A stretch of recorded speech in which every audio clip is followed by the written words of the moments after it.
Assalamualaikum warahmatullahi wabarakatuh. Pada episode kali ini kita akan membahas podcast dengan tema internalisasi ASN berakhlak dari nilai menuju budaya kerja. Dengan saya Reza Bahtiar Palevi dan bersama saya mungkin bisa perkenalan Bapak. Ya, halo Sobat SAR seluruhnya. Perkenalkan, nama saya Onda Rizky Kurniawan. Nama keseharian saya sebagai ASN di Badan Nasional Pencarian dan Pertolongan Kantor SAR Surabaya. Mungkin itu perkenalan singkat dari saya. Kalau mau perkenalan lebih lanjut bisa disampaikan saat podcast.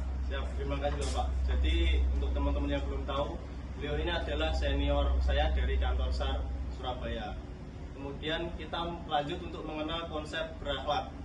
Menurut Bapak, mungkin masih ada ASN atau pendengar kita yang belum benar-benar memahami apa itu berakhlak. Mungkin bisa dijelaskan maknanya secara singkat atau secara lengkap juga nggak apa-apa. Terima kasih. Ya, perihal berakhlak. Berakhlak merupakan core value ya, core value dari nilai dasar-dasar ASN, ya kan?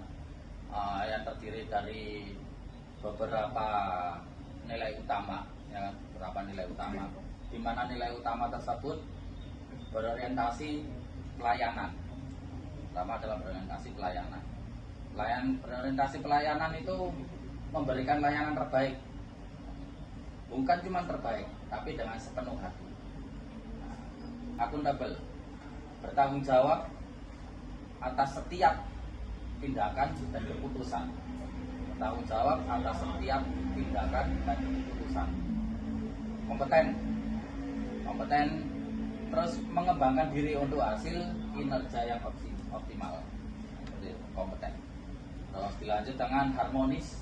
Harmonis itu termasuk dalam membangun hubungan kerja yang saling menghargai. Loyal di setiap pada bangsa, negara dan juga organisasi. Loyal. Adaptif, cepat menyesuaikan diri dengan perubahan, entah itu perubahan lingkungan kerja hingga perubahan kebutuhan kerja ataupun tanggung jawab yang disesuaikan saat tersebut. Kolaboratif, suka bekerja sama untuk mencapai hasil yang terbaik. Di mana suka bekerja sama ini pun juga tidak hanya dengan kawan-kawan ASN yang berada di lingkungan dalam kantor saja atau tiap-tiap UPT, tapi juga bisa berkolaborasi dengan instansi-instansi lain yang juga akan mendukung terciptanya ASN yang berakhlak. Baik Sobat SAR, jawaban yang sangat mengesankan dari Bapak Wan Rizky. Kemudian nilai ini tidak hanya sebagai pedoman, tetapi juga harus menjadi budaya kerja ASN di seluruh Indonesia. Kemudian yang ingin saya tanyakan, mengapa penerapan nilai ini menjadi sangat penting di era sekarang? Mungkin bisa dijawab Bapak. Kalau menurut saya nilai ini bukan hanya formalitas saja ya, tapi juga benar-benar jadi landasan etika bekerja.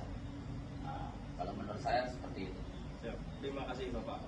Mungkin kemudian saya ingin bertanya terkait diberikan contoh, mungkin bisa diberikan contoh yang konkret bagaimana nilai berakhlak diterapkan dalam aktivitas ASN sehari-hari Bapak. Tadi ada beberapa contoh, ya kan? Tadi mungkin mulai dari berorientasi pelayanan, ya, seperti petugas loket pelayanan, contoh seperti itu, tugas loket pelayanan, terus pelayanan publik, itu memberikan senyum, menyapa, itu pun juga sudah termasuk berakhlaknya baik, ramah dan menyesuaikan kebutuhan lah masyarakat tanpa berbelit-belit. Butuhnya apa bisa langsung kita memberikan solusi jika memang itu sesuai dengan tupoksi kita. Terus untuk akuntabel, setiap penggunaan anggaran, ya, dipertanggungjawabkan, ya, secara transparan dan laporan yang dapat diakses oleh publik, akan diakses oleh publik.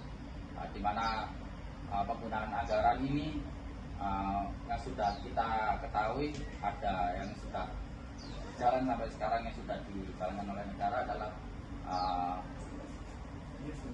pengadaan barang dan jasa yang memang yang sudah di katalogkan dan bisa dipublikasi oleh semua masyarakat banyak, yang juga itu nanti pun juga sebagai pertanggungjawaban kita ya kan, tentang pengadaan barang dan jasa, sebenarnya seperti itu. Terus kompeten ASN ini mengikuti pelatihan, entah itu digitalisasi pelayanan untuk meningkatkan kualitas kinerjanya. Di mana kompetensi ini pun setiap masing-masing ASN bahwasanya menjadi kewajiban dan juga menjadi tanggung jawabannya ASN masing-masing untuk selalu meningkatkan kompetensi diri, khususnya agar menciptakan pelayanan yang lebih maksimal.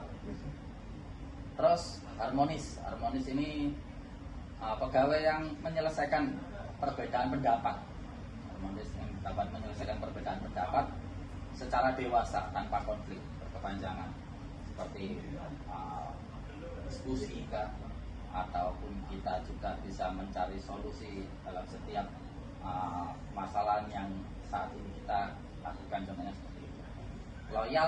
Loyal itu bisa sebagai menjaga nama baik instansi, bisa menjaga nama baik instansi, tidak menyalahgunakan wewenang untuk kepentingan pribadi. Loyal seperti itu.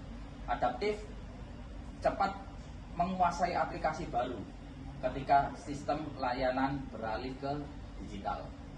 Yang bahwasanya kita ketahui era kita saat ini adalah era digitalisasi, di mana era digitalisasi jika kita tidak mampu untuk mengimbangi era digitalisasi ini pun kita juga bisa tertinggalan. Maka dari itu kompeten itu pun juga bisa masuk dalam kompetensi untuk mengikuti penguasaan dalam era digitalisasi untuk saat ini.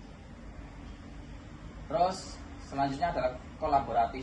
Kolaboratif ini melibatkan berbagai pihak seperti OPD lain atau komunikasi kepada masyarakat untuk mensukseskan, ya kan, mensukseskan program-program dari pemerintah. Mungkin kalau di Basarnas seperti potensi SAR gitu Bang ya, berkolaborasi dengan BPBD mungkin.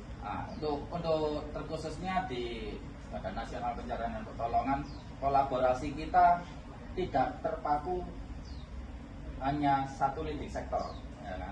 Kita bisa berkolaborasi dengan berbagai dari leading sektor, mulai dari TNI, Polri, ya kan? Terus instansi-instansi yang terkait, mungkin instansi yang lebih sering kita ajak kolaborasi saat penanganan dalam kegiatan operasi pencarian dan pertolongan. Contohnya juga ada dari BNPB atau BPBD, dan ada juga dari Dinas Sosial.